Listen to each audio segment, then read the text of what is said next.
About 3 days ago, we were all here when we were seeing a team to go and do further investigation and examination. Today, we are taking the final batch of the results of the investigation and examination. Yeah, so I thank you. This came in a bit earlier than supposed. Was it a special request that government made for it to be done?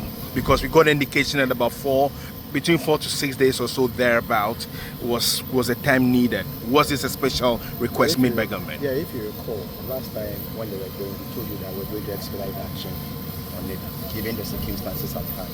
So, by the grace of God, we have the final batch today. But the first batch even came earlier than today. Yesterday we had the first batch, and today is the final batch. That was the Muslims one, Honorable Mutala and Honorable Onir. That was the reason why today we have been able to perform the final barrier.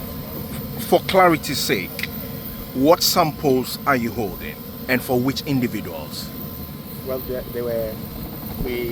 took over samples of the remains for some examinations and investigations, and so the results is ready today for easy identification of our heroes who failed. So it contains samples for the remaining six. Yeah. The 2 came yesterday. All right. Most grateful, appreciate it. You're welcome.